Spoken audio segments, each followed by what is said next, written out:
ప్రత్యేకత ఏంటిది అనేది దాని గురించి నేను ఎక్కువసేపు మాట్లాడాను, 5 నిమిషాలు ముగిస్తాను. మార్క్సిజాన్ని దేశ నిర్దిష్ట పరిస్థితులకు అన్వయించాలనే ఆలోచనే. అంటే మార్క్సిజాన్ని అంటే లెనిన్ రష్యాలో మార్క్సిజాన్ని అన్వయింపజేసుకుంటూ, అదేవిధంగా చైనాలో మావో ఆ దేశానికి అన్వయింపజేయగలిగిండు. అదేవిధంగా మన ఈ దేశంలో మార్క్సిజాన్ని అన్వయించడంలో ఫెయిల్యూర్ అయిపోయిండు.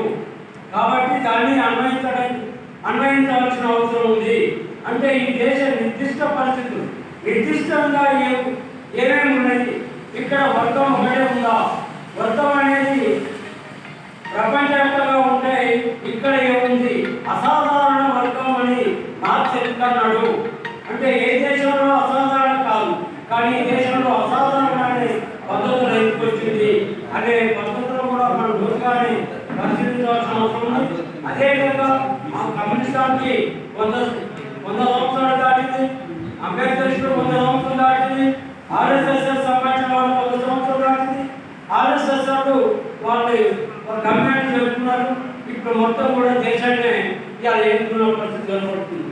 ఇవాళ కమ్యూనిస్టులు కానీ అంటే మార్క్సులు అంటే కమ్యూనిస్టులు అంబేద్కరిస్టులు వాళ్ళు దాన్ని అనుగుణమైన పద్ధతిలో చేయలేని పరిస్థితుల మూలంగానే ఈనాడు ఇంత ఎక్కబడడానికి బలమైన కారణం. అంటే ఈ దేశంలో ఎక్కడ లేని ఈ దేశంలో కుల సమస్య ఉంది అనేది అది పూలే గుర్తించిండు, అంబేద్కర్ గుర్తించిండు. దాన్ని మార్క్సిజాన్ని అన్వయింపజేసి ఉద్యమాలు నడపాల్సిన అవసరం ఉంది అనేది మా రోజు చెప్పిండు. అంటే వాళ్ళ